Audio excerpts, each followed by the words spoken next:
My fiancé cheated with my brother in our bed, but when she showed up with his baby begging, I did something my family never saw coming and left them all broken.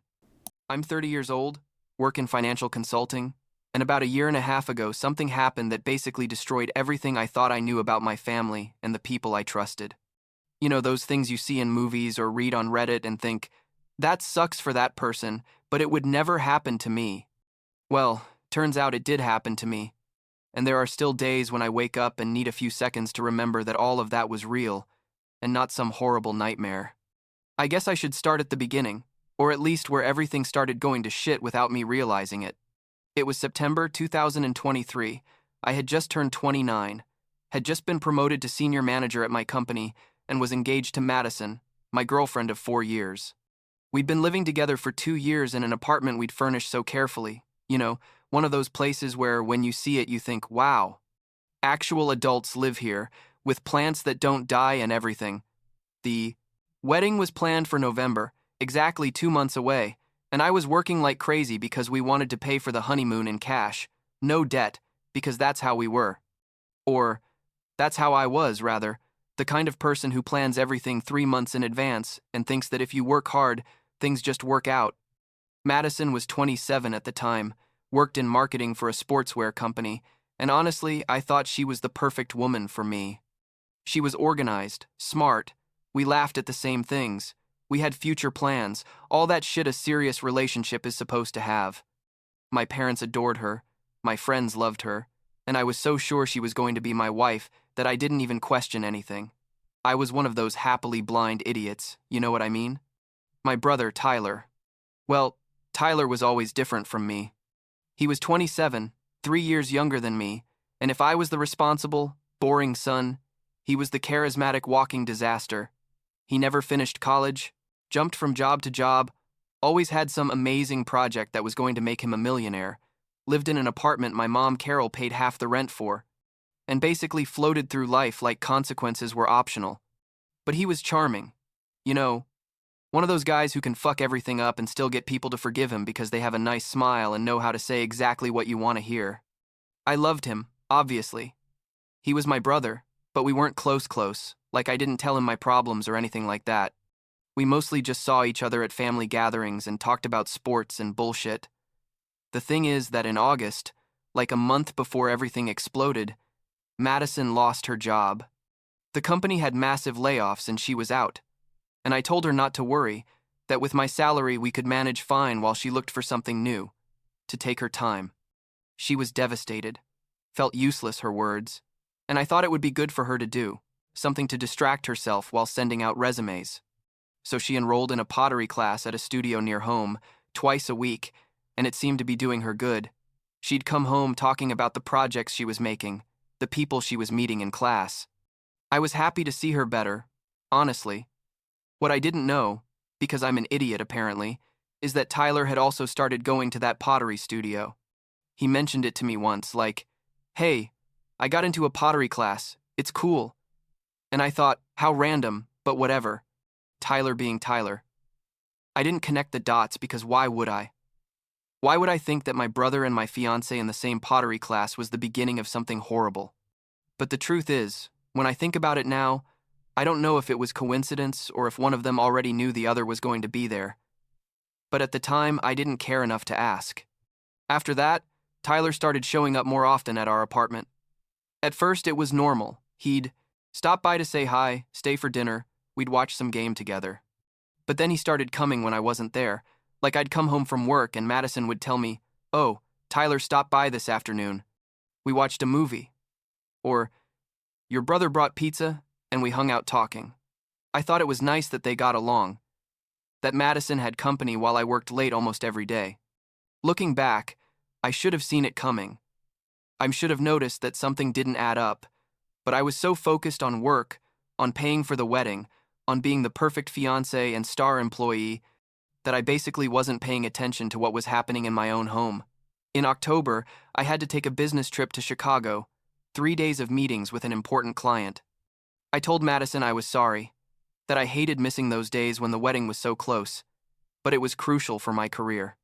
She told me not to worry, that she'd be fine, to take advantage and work in peace, I left on a Tuesday morning, and everything seemed completely normal. She said goodbye at the door with a kiss and told me, "I love you. Take care." And I left thinking about how lucky I was. Wednesday night. After a business dinner that ended earlier than expected, I decided to change my flight and come back that same night instead of Thursday morning. I got home around 11 at night, tired but happy to be able to sleep in my bed. I opened the door and everything was quiet. Lights off, so I assumed Madison was already asleep. I left my suitcase at the entrance and walked toward the bedroom, and when I opened the door, I don't know how to describe what I felt in that moment. The truth is, my brain took like 3 full seconds to process what I was seeing. Madison and Tyler were in my bed, in the bed I had bought, in the sheets we had chosen together, completely naked, and they weren't asleep. They were literally in the middle of fucking. The sound of the door made them turn around, and the faces they made. Madison screamed and covered herself with the sheet. Tyler froze with eyes like saucers, and I just stood there, feeling like someone had stuck their hand in my chest and ripped everything out from inside. I couldn't breathe properly. Felt like the air had become too thick, and the only thing I was thinking was, "This isn't happening. This can't be happening." Tyler started to say something. I think it was, "Wait, let me explain," or some shit like that, but I didn't let him finish. I went at him and broke his nose, hit him in the face so hard I felt something crack in my knuckles, and he fell off the bed screaming and bleeding everywhere. Madison was hysterical, shrieking, "Stop, stop, stop," and I yelled at her to shut up, to get dressed and get out of my house immediately, and my voice sounded like someone else's, like deep and cold and controlled in a way I'd never heard come out of my mouth.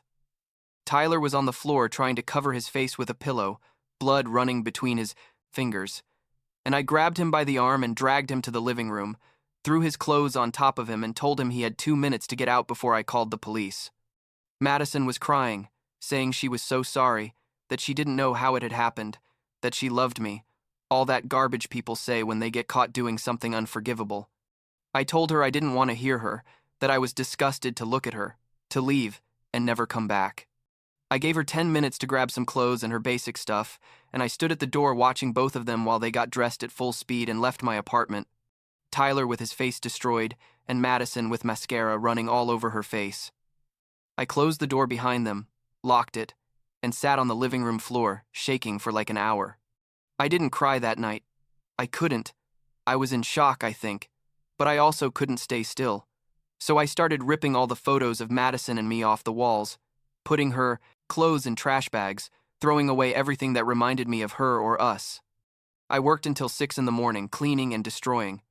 And when I finished, I called my mom because I needed someone to know what had happened. I needed someone to tell me I was right to be destroyed. My mom, Carol, answered on the 3rd ring, worried because it was 6 in the morning, and I told her everything, every horrible detail, expecting her to share my fury, to tell me that Tyler was shit, and that Madison was a bitch, and that I was the victim here. But what she said was, "Oh, Daniel, why did you hit him? Now Tyler is going to have to go to the doctor. Do you know how much that costs? What if he sues you?" And I went silent, trying to process that this was her first reaction, that her concern wasn't that her younger son had fucked his older son's fiancée, but that Tyler had been hit and might have medical expenses. I told her, "Mom, did you hear me? Tyler and Madison were fucking in my bed, 2 months, before my wedding." And she sighed and said, "Look, son, I know you're angry, but these things happen. People fall in love. You can't control feelings. Tyler didn't want to hurt you. I'm sure this is very hard for him, too." I couldn't believe it. Literally couldn't believe what I was hearing. I hung up on her without saying anything else, because if I kept talking, I was going to say things I couldn't take back. My dad, Stephen, called me like an hour later. I guess my mom told him, and he was a bit more sensible at first, said, "Son, I'm so sorry, this is terrible." But when I told him I'd kicked Tyler out of my house after breaking his nose, he also started with, "Well, you shouldn't have hit him, that was too far." And I felt like I was going crazy, like is nobody here seeing how fucked up all this is except me? I canceled the wedding, obviously, had to call the venue, the church, the photographer, all the vendors, and each call was like a reminder of how humiliating the whole situation was. My friends found out, and everyone wanted to know what had happened. and I had to explain it to them over and over. And with each repetition, I felt like I was breaking a little more inside. Most people reacted with shock and fury on my behalf, but my family basically told me I was overreacting. Like 2 weeks later, Tyler sent me a message asking to meet and talk. I didn't want to see him. The mere idea made me nauseous, but I also needed answers, needed to understand how the fuck we'd gotten to this point, so I agreed. We met at a coffee shop far from my place, a neutral spot where there were people in case I decided to break his face again. He arrived with a cast on his nose and bruises that were already yellowing, and when he sat across from me, he also brought Madison, and I felt like I was going to throw up. Tyler started talking, saying he was sorry, that they never wanted it to happen, that they just connected in a special way in the pottery class, that they fell in love without planning it, all that we couldn't help it shit. I looked at both of them and said, "How long?" And Madison looked down and mumbled, "Like 3 months." And that's when I realized they'd been fucking for 3 whole months, while I was planning my wedding, while I was working extra to pay for our honeymoon, while I thought I was the luckiest man in the world to have such an amazing fiancé and such a cool brother. Then Tyler said something that still makes my blood boil when I remember it. He said, "Daniel, I understand you're angry, but we want you to know that we're going to be together. Madison and I decided we want to really try this, and we'd love to have your blessing eventually." I laughed, like a bitter and horrible laugh, and told him, "My blessing? Are you fucking kidding? I will never bless anything that has to do with you two. I hope you're miserable together." And I stood up to leave. But Madison grabbed my arm and said, "Daniel, wait. There's something else you need to know. I'm pregnant." I froze, looking at her, and she had tears in her eyes and continued, "I'm 2 months along. It's Tyler's. We're going to have a baby." I felt like I'd been stabbed, because not only had they betrayed me, not only had they destroyed my wedding and my future, but they were also going to have a family. They were going to have everything I had dreamed of having with Madison, and I was going to be left with nothing except the humiliation and trauma. I told them I was disgusted to look at them, that I hoped I'd never cross paths with them again in my life, and I left that coffee shop walking so fast I was almost running. My mom started calling me obsessively after that, leaving me voicemails where she told me I had to forgive Tyler, that he was going to be a father and needed family support, that Madison was a good girl who had made a mistake, that I was being selfish by not wanting to be part of my future niece or nephew's life. Each message made me angrier, and eventually I stopped answering her calls altogether. My dad was more passive, but when we talked, he also suggested I consider moving everything forward for the good of the family. That's when I made the most important decision of my life. I was going to get the hell out of that city, that life, everything that reminded me of these toxic people. I started looking for transfers within my company to other offices around the country, and I got lucky because the Seattle office needed someone with my experience and profile. I applied, got accepted with a salary increase for the relocation, and within a month, I packed up my entire life and moved literally across the country without telling almost anyone. In Seattle, I focused obsessively on work, on building a new life from scratch, on forgetting that Daniel, the betrayed fiancé, ever existed.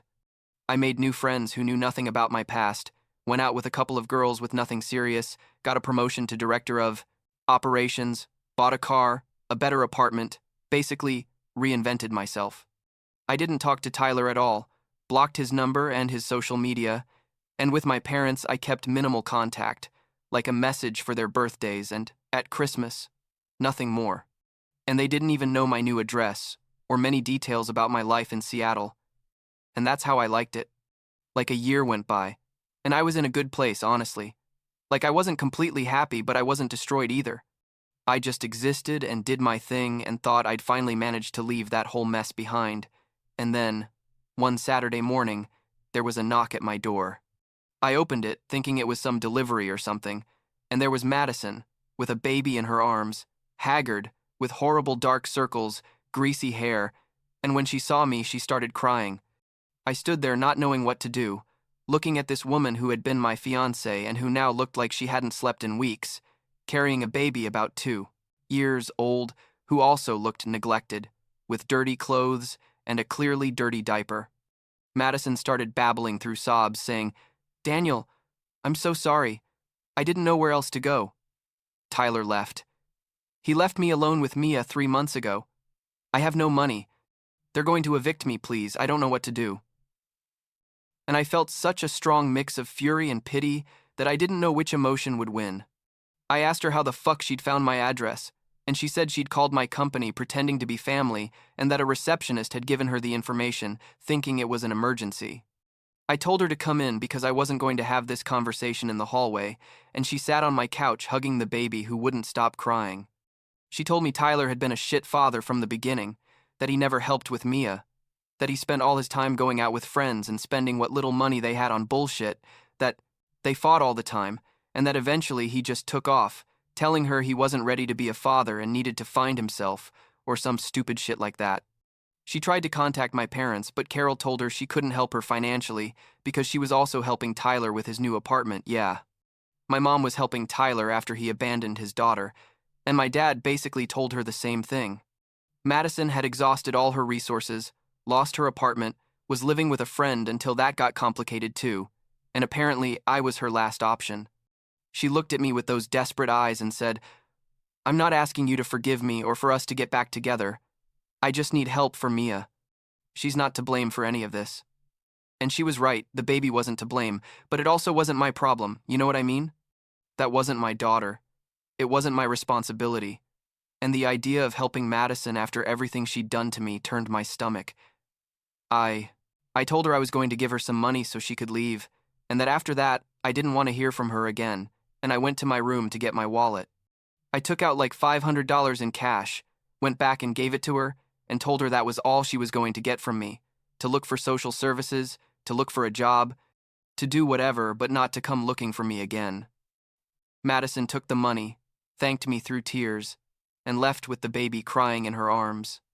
I closed the door and stood there feeling a weird mix of relief and guilt, but more than anything thinking, I can't believe this nightmare is still knocking on my door, literally and figuratively.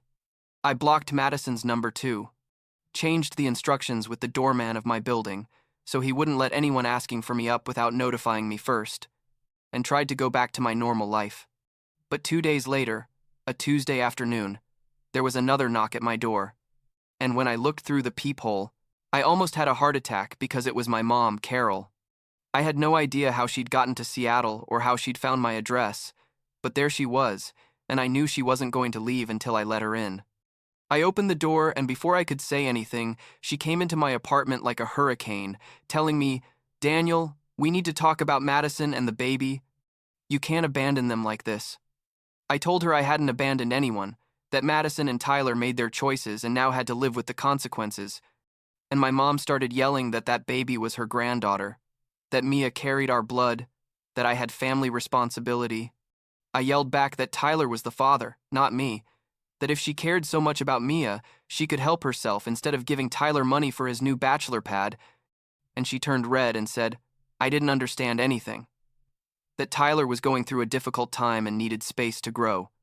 We fought for like half an hour, saying horrible things to each other, and eventually I told her to get out of my house and my life, that I was sick of the whole family always defending Tyler no matter what shit he did, that I'd been the good son my whole life, and they'd repaid me with betrayal and manipulation.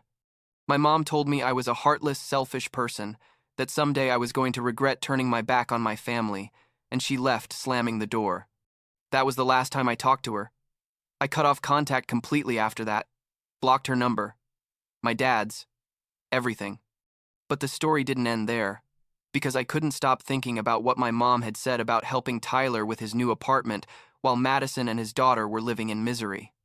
I needed to know, needed to confirm, that Tyler really was as much of a son of a bitch as I thought, so I hired a private investigator to locate him. It cost me like $2,000, but it was worth every penny, because what I discovered gave me the clarity I needed to close this chapter once and for all. Tyler was living in a nice apartment 2 hours from our hometown, with a new woman, with no trace of having a daughter or responsibilities. The investigator sent me photos of Tyler coming out of bars, going to the gym, living his best single life, while Mia was probably still with her mom in who knows what conditions. I had his exact address, his routine, everything, and I decided to do one last thing before closing this door forever. I drove the 4 hours to where Tyler lived on a Friday afternoon, parked my car in front of his building, and waited for him. He came out around 7 in jeans and a nice shirt, clearly getting ready to go out, and when he saw me get out of my car, he went pale. I walked up to him, and before he could say anything, I told him, "You have a daughter, and your daughter and her mom are basically on the street because you decided to take off and play like you're 20 again." He tried to justify himself, saying Madison was crazy, that the relationship was toxic, that he needed to get out of there for his mental health. And I told him, "And what about your daughter's mental health, the girl who didn't ask to be born?" I told him he was a piece of shit, that mom was wrong to keep protecting him, that someday he was going to look back and realize everything he'd destroyed, but by then it would be too late. He got defensive and said I didn't know anything about his life, that it was easy for me to judge from my towers of professional success, and I laughed and told him, "I built that tower from scratch after you destroyed my life. The difference between you and me is that I take responsibility and you run from it." I didn't hit him this time. It didn't make sense anymore. I didn't feel that pure rage from before. I just felt sorry for him and relief that I wasn't like him. I told him I hoped Mia would someday have a decent father figure in her life because he clearly wasn't going to be it, and I went back to my car and drove back to Seattle feeling, for the first time in a year and a half, something like peace. Today I'm 31. I've been in therapy for a year. I'm dating someone amazing who doesn't know anything about my family except that I don't have contact with them due to irreconcilable differences, and I've basically built a completely new life, where nobody knows me as the betrayed fiancé. I haven't heard from Madison, Tyler, Carol, or Steven again, and I don't want to. Sometimes I wonder how Mia is doing, if she's okay, if Madison managed to get ahead. But then I remind myself that those aren't my story anymore, and that letting go of all that was the best thing I could do for my mental health. Last week, my therapist asked me if I would ever consider forgiving my family, and I told her that forgiveness doesn't mean letting them hurt you again, that forgiving is letting go of the anger so it doesn't poison you, but that establishing boundaries and cutting contact is also valid. I don't need Carol and Steven's blessing to be happy. I don't need Tyler to apologize or Madison to explain why she did it. I don't need answers or dramatic closures anymore. I just need to keep building this new life where nobody can hurt me because nobody has that power over me anymore. And that, I guess, is enough.